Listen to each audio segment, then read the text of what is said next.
हर हर महादेव दोस्तों। तो बच्चों के लिए जैसे हम रोज़ पेडिग्री लेके आते हैं, आज भी पेडिग्री दूध लाए हैं। रात के बज रहे हैं 10:30।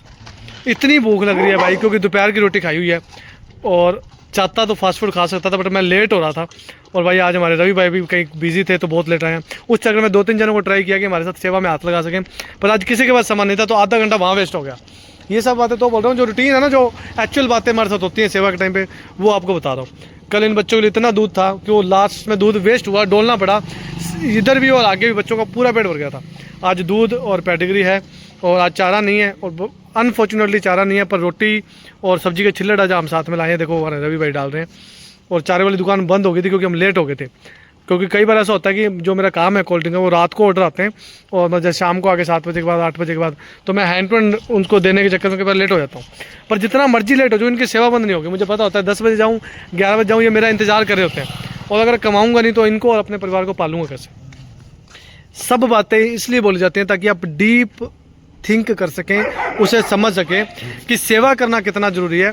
सेवा करने के लिए तो मैं सोचूं भाई, मेरे सच्ची में मैं मेरी वाइफ के लिए लेके आया था उसको क्या बोलते हैं, ग्रेवी मंचूरियन, और एक भी पीस खा के नहीं आया भाई। मन कर रहा था बर्गर स्प्रिंग रोल वगैरह वहाँ पर बनवाऊँ, आराम से खाऊँ, पेट भरूँ, पर मैंने कहा नहीं यार, ये सब करूँगा तो सेवा लेट हो जाएगी, और सेवा लेट नहीं कर सकते क्योंकि इनका भी एक टाइम है।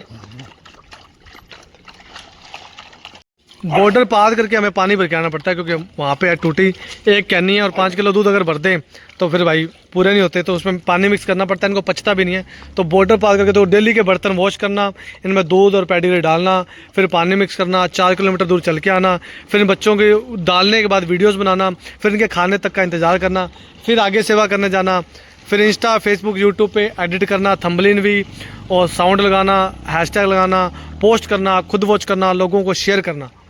और इतना सब कुछ जो मैं बोलता हूँ वो मेरी भावनाएं हैं, कोई स्क्रिप्टेड नहीं, और कोई भी रेगुलर 330 दिनों से नहीं बोल सकता।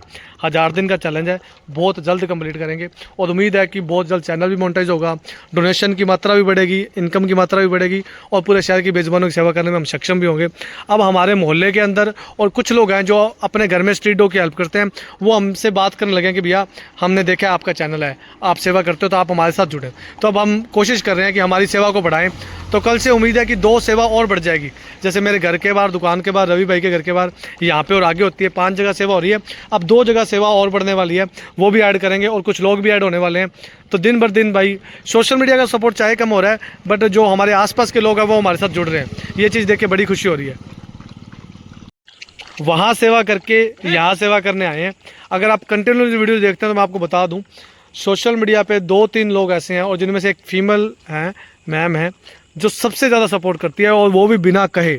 पेडिग्री की हो, चाहे इनके लिए कैल्शियम हड्डी जिसे हम ट्रीट बोलते हैं उनकी हो, इनके लिए कपड़ों की, इनके लिए मेडिसिन की, गले के पट्टी की, दूध की, चारे की, बिना कहे एक मैसेज करने पर, और वो अपने आप वीडियोस देखती है, उनको लगता है कोई बच्चे को किसी चीज़ की नीड है, वो खुद ब खुद कुरियर करवा देती हैं।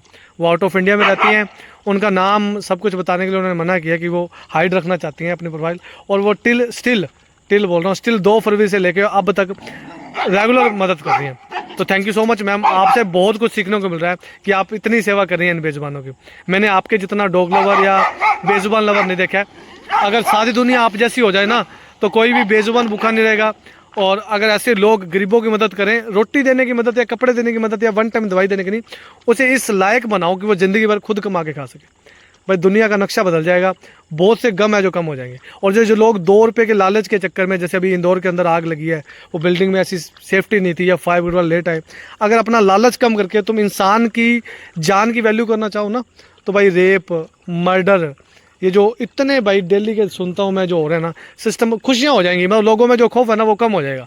तो ये थोड़ा सा यार सरकार को देखना चाहिए कि अपने 2 रुपये लालच के लिए तुम ये अफीम बांट रहे हो, दारुएँ बांट रहे हो, गलत दवाइयाँ बांट रहे हो, है ना। पॉलिटिक्स में जो कुछ चल रहा है, पैसा थोड़ी साथ में जाने वाला है यार, है ना। आदमी की ज़रूरत कितनी है कि तुम्हारे पास नॉर्मल फैसिलिटी मिल रही है, बहुत बढ़िया बात है। तो अगर लोग सोचें समझें तो ये लाइफ बहुत बहुत बेटर हो सकती है, हर घर में खुशी हो सकती है। वो दिन ही अलग होगा जब हर घर में खुशी होगी। आज के टाइम में मुझे लग रहा है 70% के घरों में तो खुशी है ही नहीं। खुशी का क्या कारण, मतलब बीमारियाँ हैं, दुख दर्द है, बहुत से बच्चे नशे में हैं, बहुत से गुजर चुके हैं, बहुत से आउट ऑफ इंडिया काम कर रहे हैं। तो ये चीज़ें कहीं ना कहीं बहुत सेक्रीफाइसेस हैं जो हर कोई समझे तभी चेंज हो सकता है। हर हर महादेव।